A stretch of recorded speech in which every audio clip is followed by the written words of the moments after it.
All right, what's up, my brothers? First it was Gillette, then it was Bud Light, now it's Jaguar. This was brought to my attention a few days ago when it showed up on my feed. Apparently Jaguar's done a big rebrand. If you're not familiar with Jaguar, it's a old British car company that was bought by Tata off of Ford several years ago. Tata's an Indian car manufacturer. So Jag has decided to do this rebrand, which looks like it's pissed off a lot of people, if I can put it lightly. I'm going to play you the video without the audio. You don't need to hear the audio. It's probably a problem for YouTube's and all the others. But just have a look at what happened here.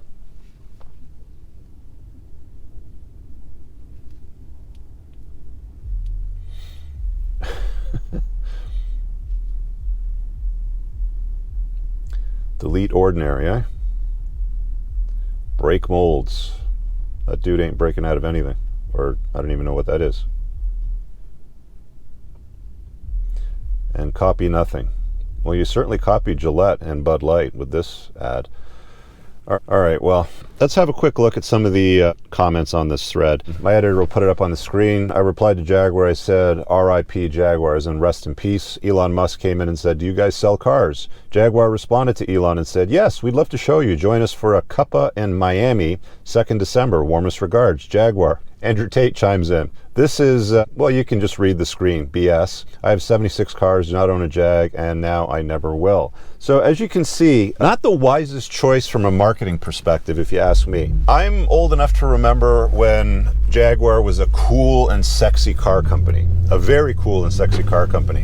When I was in high school, one of my best friends, his dad was an entrepreneur, and he rewarded himself with his efforts and his labor of love in work with a beautiful red Jaguar. I think it was an XJ convertible is what they were called back then. Had a V12. The interior, when you sat in this thing, smelled of lush English leather and wood trim finishes, and everything had a very fine touch to it. You'd look at the stereo, it read whatever the brand was. I think it was Bopunk or something like that, or maybe Alpine, I forget. But you turn on the radio and you'd hear this symphony of beautiful sound. Well, you'd smell the leathers, and you'd turn on the heated seats and pop out these things in the roof, and the back window would sort of fold down and it would turn into a convertible. And all these aromas of like British luxury would bathe you. And it was a nice feeling, if I can put it that way. It was a very, very nice car. It wasn't a fast sporting car, but if I can put it this way, it's a gentleman's car. And I grew up around Jags, from here and there with a lovely emblem on the hood, the prancing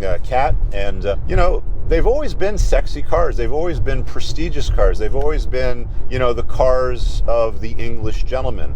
A lot of Bond movies would feature Jaguars in them, although not as the primary car. I don't think I ever saw one in a Bond film, but they were always an accessory, because why wouldn't, the British Secret Service have Jaguars in their fleet? They've kind of changed style and view over the years, as car companies do. And you guys know me if you've watched me for a while. I'm a huge petrol head, have lots of fast cars. Sometimes share some of that with you guys on this channel. But when Ford bought Jaguar, they sort of went through a pivot in design and style language. A lot of people started to complain that the fit and finish and the trim of the cars started to go downhill. I remember a certain era when Ford was putting Volvo components and Ford components out of like a Fiesta, for example. There was a turn signal I saw designed in one of their luxury sports coupes that was directly out of one of their most cheapest cars. The navigation, I believe, came from the Volvo lineup, which was also included in the Ford portfolio at that time. And then eventually, Tata, the Indian car company, bought Jaguar and also Land Rover, and they started doing their own sort of design and style. And I think, if I'm being fair to Tata, they actually probably improved the quality and the look and the style of the car more to the original design language. One of the sexiest cars I've ever seen on the road is a Jaguar E-Type. I'll have my editor put up a photograph or maybe a few of them so you can get an idea of what those things look like if you're not a petrol head. But absolutely stunning, beautiful, luxurious, with these wire spoke wheels. Like, the fine details are fantastic.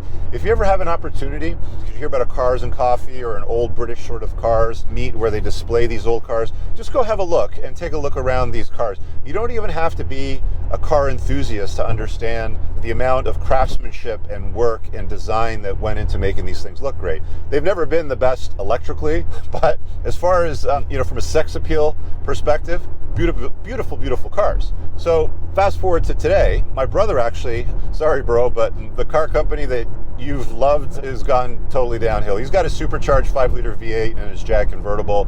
Again, a beautiful red car, nice top, makes all the right sounds, exhaust, bang, bang, bang, pop, pop, pop, that sort of stuff. You know what I'm talking about. And now here we are today with this soft, finessed, feminine, non-binary, the color choices, the palettes, there wasn't even a car in that entire advertisement in the Rebrand. Now, we don't know what Jaguar is launching. Apparently, we're going to find out on December 2nd. But this looks to be going the exact same direction that Gillette went and Bud Light went when they ended up, doing some rebrands and hiring transgenders or disparaging men and saying that masculinity is toxic and all that sort of stuff. This looks like it's along the same vein. I had a look at the Jaguar stock, which doesn't exist. It's under Tata now if you search for it. But the stock hasn't changed that much since this advertisement went out.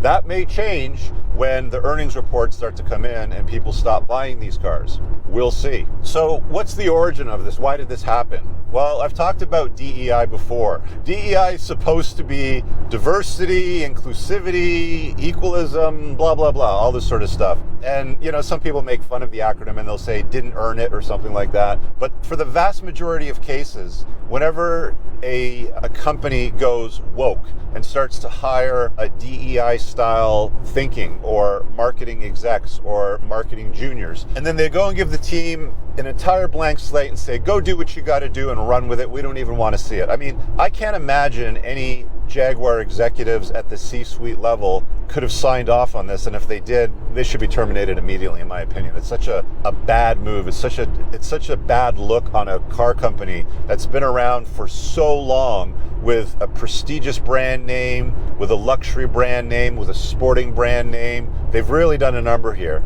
And this is what happens with DEI, man. You go and hire these kids or these new woke, inclusive type of hires who are instructed to breathe some new life into the brand and give it an opportunity to grow and maybe make some more money, if I can put it that way, for the company to sell some more cars. And I think the worst thing that this is the worst rebrand I've ever seen of any other car company, if I can put it that way. The worst, absolute worst. That Jaguar logo with that sexy cat and Jaguar written under it in like that silver or like almost chrome lettering with like the black shadow line is classic and should never have been changed. It should continue in perpetuity. There's certain things that don't or shouldn't change. Prestigious watches, Rolex, for example, they're not going to do, I hope not, but they shouldn't be doing a rebrand into what we just saw with Jaguar. But this is a direction that we've seen a lot of the world taking lately.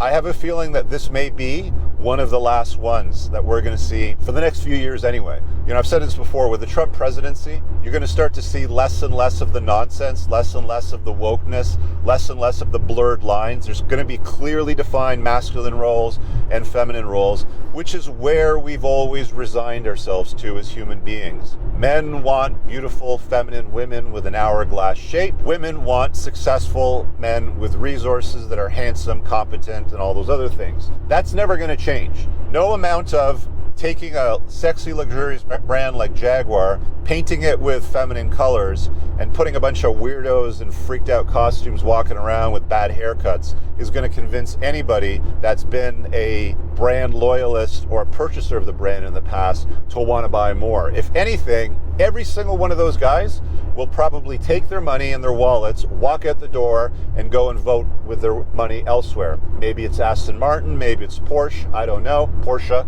people keep correcting me on that, but they're probably going to take their money and vote elsewhere. And it's highly, highly unlikely that a campaign like this will be successful, because what we've seen in the past is they all fail colossally, badly. Stock prices tumble, people reject the new product, the new rebrand, they get offended or even pissed off that they've done that to a brand that they love and they subscribe to. I remember recently I saw something with Harley Davidson who tried to go a little more woke, and the owners of the bikes made it very, very clear that they were never going to buy one of their bikes again and they were going to move to another brand like Indian, for example. So this is how you guys as a consumer can help change the metrics out in the world, is voting with your wallets and letting these companies know what you think of silly notions like this. It's funny because I'm driving today in a gloomy, almost British-like day as I'm telling you this story. Leave a comment below. Let me know what you think, and pin in the top one bunch of useful links you should definitely check out, including my School of Unplugging. You guys have an amazing day. Peace out. I don't ever slow up, no I don't take shit. I got no love for the fakeness. If you wanna play tough and wanna hate this, I'll always show up.